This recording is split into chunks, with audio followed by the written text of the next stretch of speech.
আজকে আমি তৈরি করে দেখাবো লাচ্চা পরোটার মিনি ভার্সন। লাচ্চা পরোটাটা অনেকভাবে বানিয়েছি। এবার মিনি লাচ্চা পরোটাটা বানিয়ে দেখব। আসসালামু আলাইকুম everyone, welcome to Mehnas moms kitchen. এই পরোটাটি খেতে যেমন উপর থেকে ক্রিস্পি, তেমনই ভিতরে অনেক সফট থাকে। চলুন, এই পরোটাটির জন্য তৈরি করতে আমাদের লাগছে 2 কাপ ময়দা। ময়দার সঙ্গে আমি দিয়ে দিব 2 টেবিল স্পুন গুঁড়া দুধ। গুঁড়া দুধ দিলে পরোটাটা একটু সফট হয়। 1 টেবিল স্পুন গুঁড়া চিনি এবং 1 টিস্পুন লবণ। এবার সব উপকরণ একসাথে ভালো করে মিশিয়ে নিব। এর মধ্যে আমি দিব 2 টেবিল স্পুন তেল। এবার তেলটি দিয়ে আমি ভালো করে মথে নিব। তখনই বুঝতে হবে তেল ময়দার সাথে মিশে গেছে। দেখুন, হাতের মুঠোতে এইভাবে এক মুঠো করে দেখব। যদি মুঠো বাঁধে বুঝতে হবে আমার মেশা হয়ে গিয়েছে। এবার আমি অল্প অল্প পানি দিয়ে একটি ডো তৈরি করে নিব। আমার লেগেছে এখানে হাফ কাপ থেকে একটু বেশি। আমি হাফ কাপ দিয়েছি, আরও 2 টেবিল স্পুন মতো আমার পানি লেগেছে। আপনাদের কম বেশিও লাগতে পারে। এবার একটি সফট ডো তৈরি করে নিব। দেখুন কতটা সফট হয়েছে। এইটাকে আমি একটি ভিজা ন্যাংরা কাপড় দিয়ে রেস্টে রাখবো 15 মিনিট।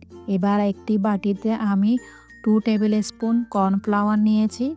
এর সাথে 2 টেবিল স্পুন তেল দিয়ে একটি মিশ্রণ তৈরি করে নিব। মিশ্রণটা আমি এক পাশে রেখে দিব।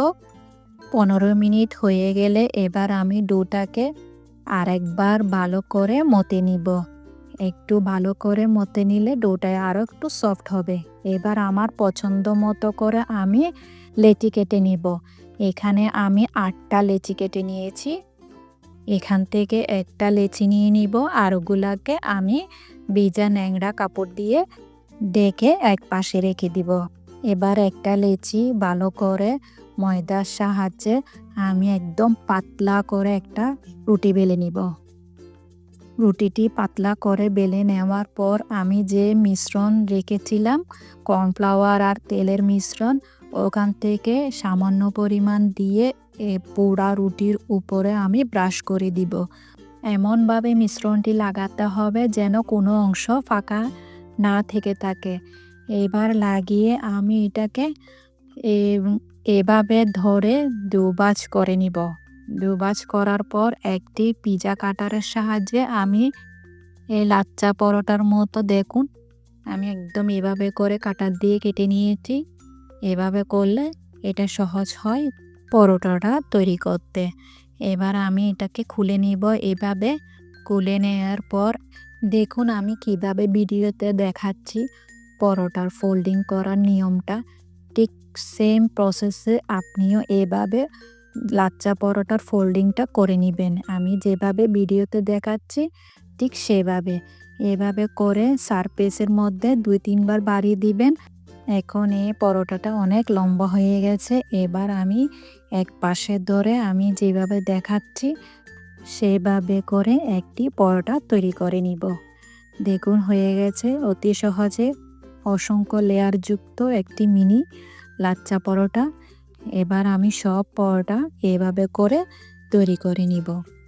তৈরি করা লাচ্চা পরোটা থেকে একটি পরোটা নিব। এবার এই পরোটাকে আমি হাতের তালুর সাহায্যে একটু টেনে টেনে বড় করে নিব। আপনি চাইলে বেলনি দিয়েও বেলে নিতে পারেন সামান্য করে। এবার আমি হাত দিয়ে দেখুন এভাবে করে আমি এটাকে বড় করে নিয়েছি।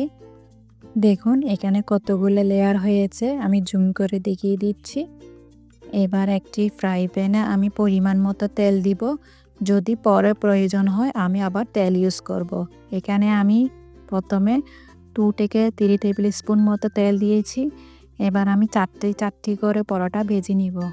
চুলার আঁচ একদম লোতে রাখবেন যেন ভিতরে কুক হয়। সেই জন্য চুলার আঁচ একদম লো রেখে আমি এটাকে উলট পালট করে ভেজে নিব গোল্ডেন কালার হওয়া পর্যন্ত। আর একটু তেল দিব। আমার এখানে আরেকটু তেলের দরকার, সেই জন্য আরেকটু তেল দিয়ে ভালো করে গোল্ডেন ক্রিস্পি করে ভেজে নিব। লাচ্চা পরোটাটা অনেক ক্রিস্পি হয়েছে। এই লাচ্চা পরোটাটা আপনি চায়ের সাথে পরিবেশন করতে পারেন। দেখলেন তো কতগুলা লেয়ার হয়েছে। আমার রেসিপি যদি আপনাদের ভালো লেগে থাকে তাহলে একটি লাইক, কমেন্ট, শেয়ার করতে একদমই ভুলবেন না। আজকে এই পর্যন্ত। দেখা হচ্ছে নতুন আরেকটি রেসিপি নিয়ে। সেই পর্যন্ত ভালো থাকবেন, সুস্থ থাকবেন, আমার জন্য দোয়া করবেন।